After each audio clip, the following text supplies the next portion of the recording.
Did you just touch my purse with those filthy hands? The voice, sharp and cold as ice, sliced through the warm hum of La Pearl, one of the most exclusive restaurants in the city. Conversations died. The gentle clinking of silverware on porcelain stopped. Every head in the room turned. All eyes landed on a woman whose diamonds seemed to glitter with malice.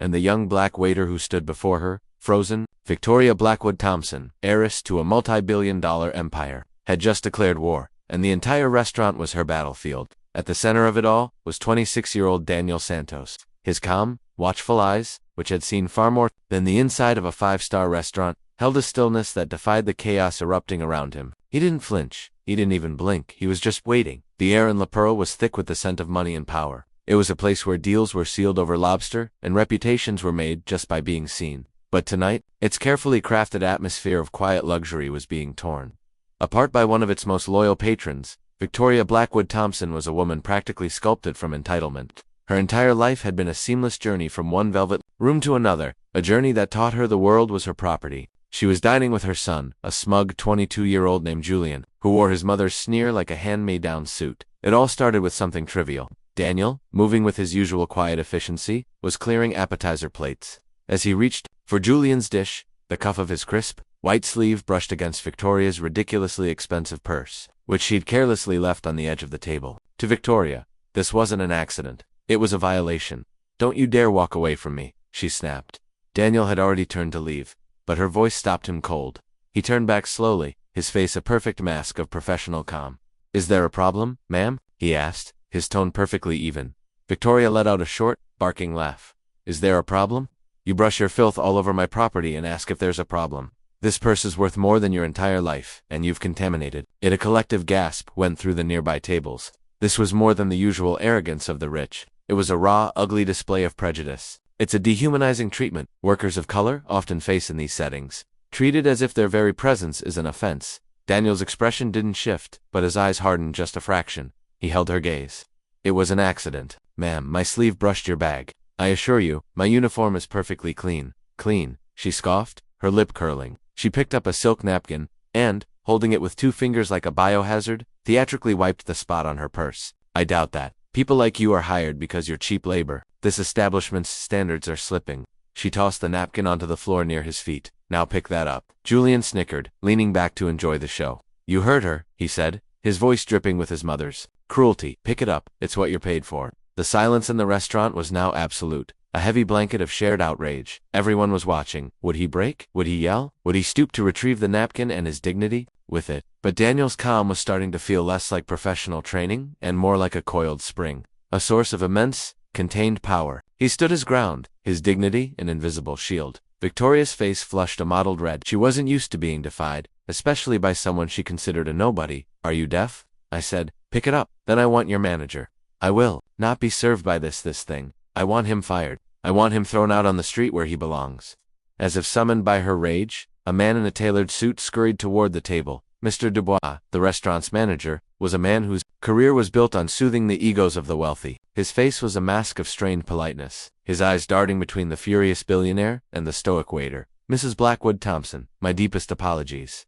Is everything all right?" he oozed, completely ignoring Daniel. "All right? Nothing is all right, you fool," Victoria screeched, pointing a trembling finger at Daniel. "This employee of yours insulted me, contaminated my things, and is now refusing a direct order. I want him gone now. I want to watch you fire him." Mr. Dubois's professional smile faltered. He glanced at Daniel, then at the napkin on the floor. He saw the judgmental eyes of every other patron. In the cold math of fine dining, a billionaire's word always outweighed a waiter's dignity. It's a grim reality that management, fearing a bad review or lost business, often sides with abusive customers, leaving their employees completely unsupported.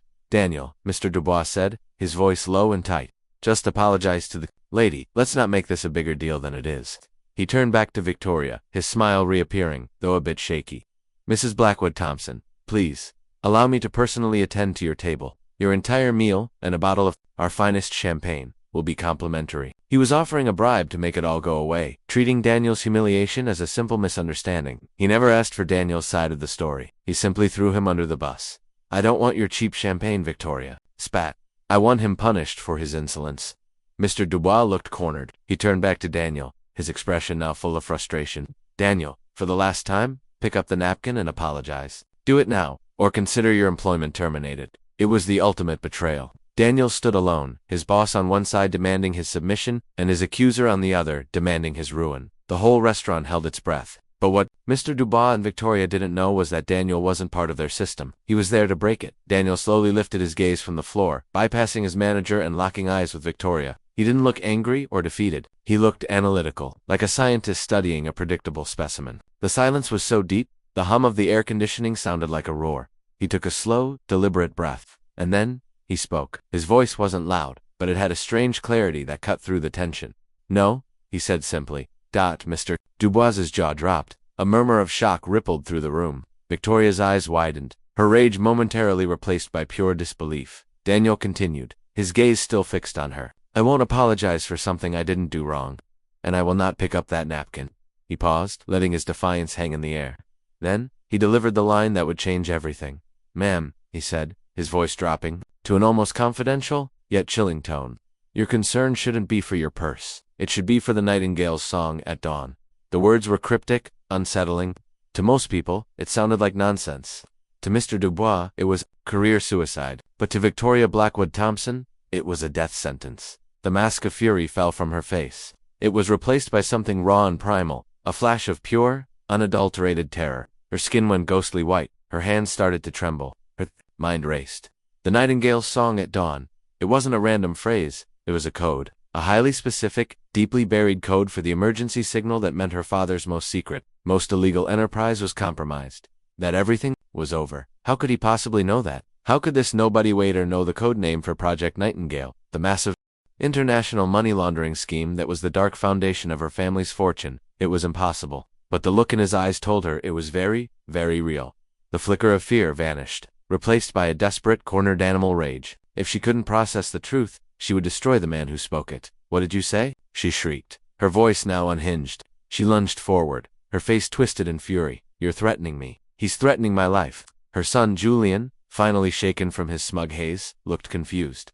"Mom, what's he talking about?" "What? Nightingale? He's a lunatic, a criminal," Victoria screamed, ignoring her son. "Manager, security, call the police. This thug is threatening me. I want him arrested." Mr. Dubois, completely lost, fumbled for his phone. This had spiraled far beyond a customer complaint into a bizarre standoff. The other patrons were now on the edge of their seats. Phones that were hidden before were now out, their little red lights blinking. They were witnessing the public meltdown of a titan of society. Victoria's entire facade was cracking. "Do something," she yelled at the useless manager. "Get him away from me." But Daniel didn't move.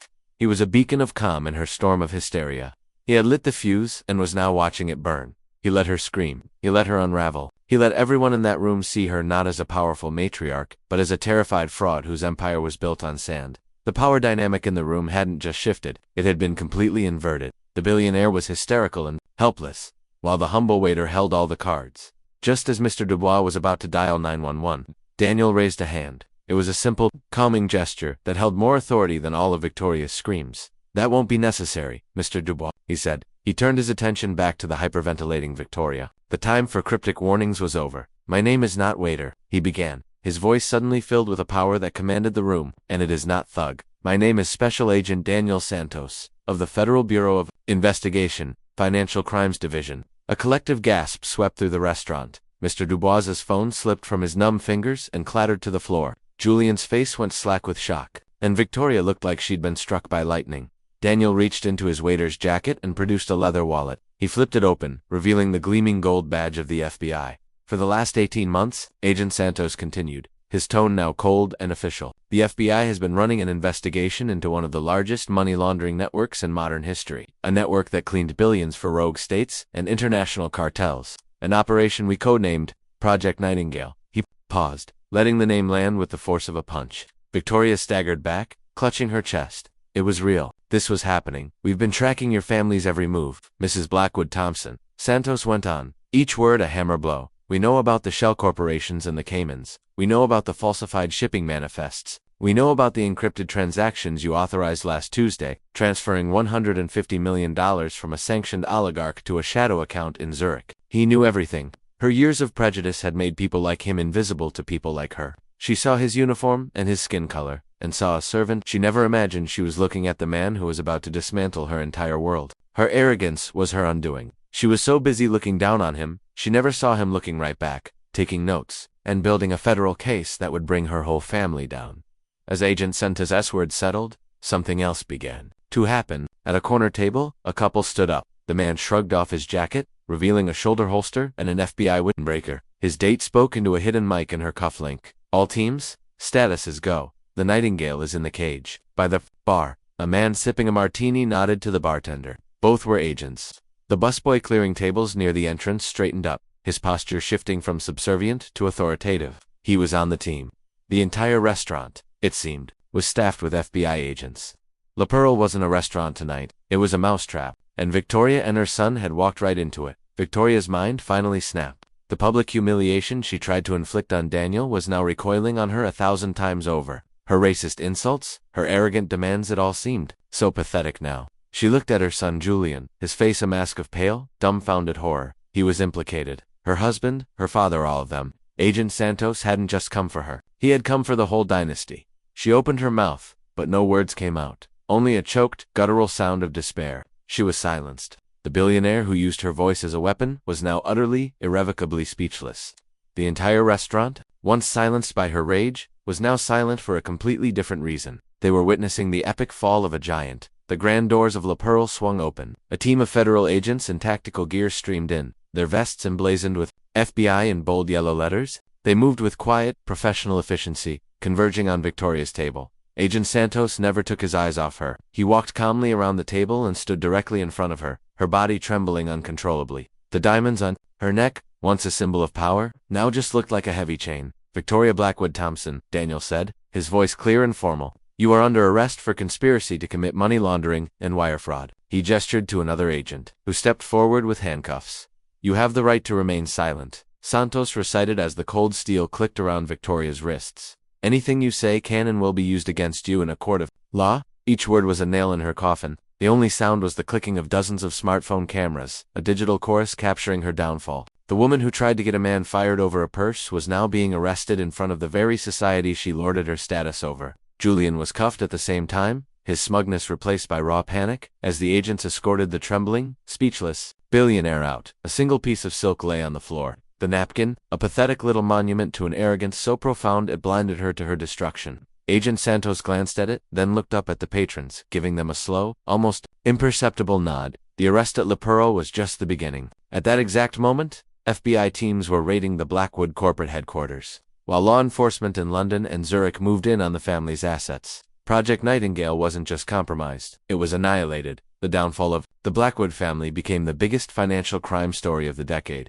News channels ran the grainy cell phone footage from the restaurant on a loop. The powerful, screaming billionaire, silenced by the calm, dignified agent, posing as a waiter. The story was a potent mix of drama and justice. Of course, this particular story is a work of fiction, a narrative crafted to explore a powerful moral. No public records mention a Victoria Blackwood-Thompson or a Project Nightingale in this manner. But while the characters are imagined, the themes they represent are very real. The story serves as a stark lesson. True worth isn't measured in dollars or designer purses, but in character. As a fictional tale, it imagines a world where a family like the Blackwoods faced justice, their corrupt empire dismantled, and their name became synonymous with disgrace. And what about the fictional hero, Daniel Santos? In our story, he was hailed for his courage, an undercover agent who endured months of thankless work and abuse to bring a criminal enterprise to its knees. His stoicism in the face of Victoria's tirade became an inspiration, highlighting the quiet strength of those who are so often underestimated. It's a narrative about the kind of justice we all hope to see, where dignity triumphs over arrogance and integrity exposes corruption. What did you think of this story? What would you have done if you were in that restaurant? Let us know your thoughts in the comments, and if you enjoy stories about justice being served, make sure to like, subscribe, and hit that notification bell so you never miss another one. The tale of Victoria Blackwood-Thompson and Agent Daniel Santos, while a fictional drama, taps into a universal truth. It reminds us that arrogance and prejudice are poisons that ultimately consume those who wield them. In a world where people are too often judged by their bank account, their uniform, or the color of their skin, this story is a fantasy of perfect, undeniable justice. It shows that true character isn't revealed when you're on top of the world, but in how you treat those you believe are beneath you. And sometimes, that character is all that stands between an empire and its complete collapse.